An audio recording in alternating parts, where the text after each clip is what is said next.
کہانی کا نام ہے آزادی کا متوالا۔ اس کے رائٹر ہیں خلیل جبار۔ عاقل کی کپواڑہ کے ایک علاقے میں پرچون کی دکان تھی۔ کشمیر میں ہڑتال اور کرفیو کے نفاذ کے باعث اس کی دکان پر کافی اثر پڑا تھا۔ دکان میں موجود مال بھی آہستہ آہستہ ختم ہو رہا تھا اور اس کے پاس اتنی رقم نہیں تھی کہ نیا مال ڈال سکے۔ اس کے والد کشمیر کی آزادی کی جدوجہد میں شہید ہو چکے تھے۔ ایک والدہ تھی جو اکثر بیمار رہا کرتی تھیں۔ عاقل دکان میں بیٹھا اس مسئلے پر غور کر رہا تھا کہ مال کے لیے پیسے کہاں سے آئیں گے۔ میرا خیال ہے کہ عاقل سے بھی چندہ لے لیا جائے، ایک نوجوان نے اپنے ساتھی سے کہا۔ عاقل نے کبھی کشمیری مجاہدین کو چندہ دیا ہے کیا؟ دوسرے نے کہا۔ یہ چندہ ہم اپنے لیے تو جمع نہیں کر رہے، یہ علاقے کی ڈسپنسری کے لیے چندہ ہے۔ تم لوگ ان لوگوں سے لو جو تمہیں چندہ دے کر خراب کر رہے ہیں۔ عاقل نے غصے سے ان کی طرف دیکھتے ہوئے کہا۔ ہم اس چندے سے اپنی جیبیں تو نہیں بھر رہے، کشمیر کی آزادی کے لیے خرچ کر رہے ہیں۔ نوجوان نے جذباتی لہجے میں کہا۔ میں آپ لوگوں کو چندہ لینے سے منع نہیں کر رہا ہوں، لیکن میری دکان سے چندہ لینے آئندہ نہ آئیں۔ عاقل نے روک جواب دیا۔ عاقل کا یہ جواب سن کر وہ دونوں نوجوان آگے بڑھے۔ نہ جانے کیوں اسے کشمیری حریت پسندوں سے نفرت تھی۔ لوگوں کو عاقل کے رویے پر سخت حیرانی ہوتی تھی کہ شہید کا بیٹا اس طرح بھی ہو سکتا ہے کیا؟ وہ اکثر کشمیری مجاہدین کو برا بھلا کہتا رہتا تھا۔ اس کا خیال تھا کہ کشمیری مجاہدین کی وجہ سے پورے کشمیر کا سکون برباد کر دیا گیا ہے، تمام لوگوں کے کاروبار تباہ ہو گئے ہیں۔ میں اپنی دکان کس طرح کے مال سے بھروں، کہیں سے کوئی پیسے آنے کا آسرا بھی نظر نہیں آ رہا۔ اس طرح ہڑتالیں ہوتی رہیں تو میری دکان ختم ہو جائے گی۔ عاقل اس وقت چارپائی پر لیٹا کچھ سوچ رہا تھا۔ کیوں نہ انڈین آرمی کا مخبر بن جاؤں؟ اچانک اس کے ذہن میں ایک نیا خیال آیا۔ میں علاقے میں موجود تمام حریت پسندوں کو اچھی طرح جانتا ہوں اور ان کے ٹھکانوں کا بھی مجھے علم ہے۔ کسی کو کانوں خان پتہ بھی نہیں چلے گا اور اس کے بدلے میں انڈین آرمی خوب پیسہ دے گی، جس سے اپنی دکان میں کافی بڑھا سکتا ہوں۔ عاقل پکا ارادہ کر کے چارپائی سے اٹھا اور اس کے قدم بے اختیار بھارتی فوجیوں کی چھاؤنی کی طرف بڑھتے رہے۔ اے نوجوان، کہاں جانا ہے؟ فوجی نے اپنی جانب آتا دیکھ کر اس سے پوچھا۔ مجھے کیپٹن رنبیر سنگھ سے ملنا ہے۔ تمہیں ان سے کیا کام ہے؟ انہیں کچھ اہم راز بتانے۔ عاقل نے کہا۔ اچھا تو تم مخبر ہو، مجھے تلاشی لینے تو پھر تم اندر جا سکتے ہو۔ تلاشی لینے کے بعد فوجی نے ایک جانب اشارہ کرتے ہوئے کہا۔ ایسا کرنا کہ سامنے جا کر بائیں طرف جو کمرہ ہے اس کمرے کے برابر والے راستے سے ہوتے ہوئے آگے جاؤ تو ایک بہت بڑا سا کمرہ آئے گا۔ عاقل فوجی کے بتائے ہوئے راستے سے ہی گزرتا ہوا مطلوبہ کمرے کے سامنے پہنچ گیا۔ کمرے کا دروازہ بند تھا۔ اندر موجود لوگوں کی گفتگو صاف سنائی دے رہی تھی۔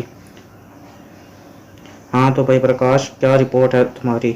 سر، میں نے آج 10 مسلمانوں کو ہلاک کر دیا ہے، پرکاش نے جواب دیا۔ وجہ کیا تھی؟ خاص وجہ کچھ نہ تھی، مجھے ایسے ہی کافی دن ہو گئے تھے کہ کسی مسلمان کا خون کیے ہوئے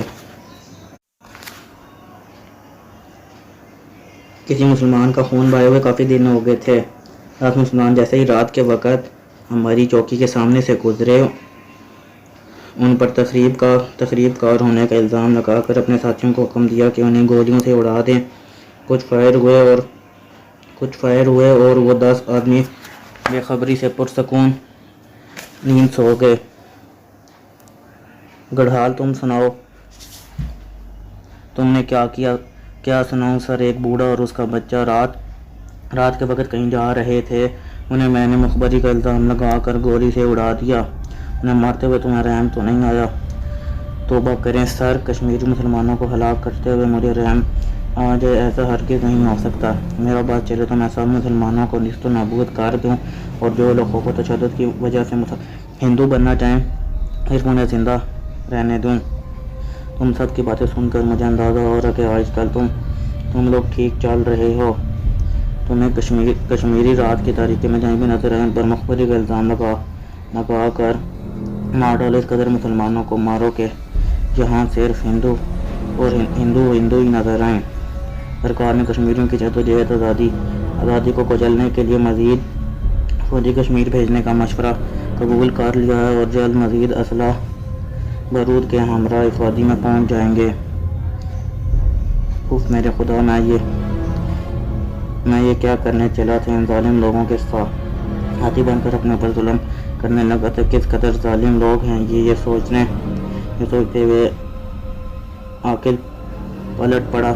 گھر آ کر عاقل کے ذہن میں ان لوگوں کی باتیں گونج رہی تھیں۔ میں اتنا عرصہ اندھیرے میں رہا، مجھے خبر ہی نہیں رہی کہ میں اندھیرے میں ہوں۔ کاش میں پہلے سمجھ جاتا تو آج جو قدم اٹھا تھا وہ نہ اٹھتا۔ جمال، میں کشمیر کی جدوجہد آزادی میں شامل ہونا چاہتا ہوں، عاقل نے اپنے دوست اور حریت پسند جمال سے کہا۔ کیا کہہ رہے ہو؟ جمال کو ایک جھٹکا لگا۔ اسے اپنے کانوں پر یقین نہیں آ رہا تھا کہ یہ الفاظ عاقل کے ہیں۔ ہاں جمال، میں واقعی کشمیر کے آزادی کے لیے کچھ کرنا چاہتا ہوں، عاقل نے کہا۔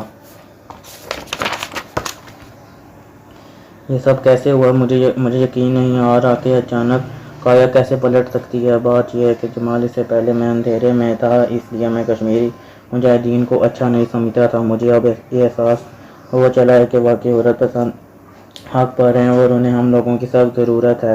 اور میری زندگی کا اولین مقصد آزادی تک حریت پسندوں کا ساتھ دینا۔ میں کشمیر کی آزادی کے لیے لڑوں گا، چاہے میں اس آزادی کے لیے قربان ہی کیوں نہ ہو جاؤں، عاقل نے کہا۔ جمال رشک بھری نگاہوں سے عاقل کو دیکھ رہا تھا۔ کشمیر مجاہدین کا پھل سمجھنے والا عاقل خود قائل ہو گیا۔ عاقل کی صورت میں جمال کو ایک بہترین مجاہد دکھائی دے رہا تھا، جو آزادی کی خاطر اپنی جان کی پرواہ نہ کرتا، جو آزادی کا متوالا تھا۔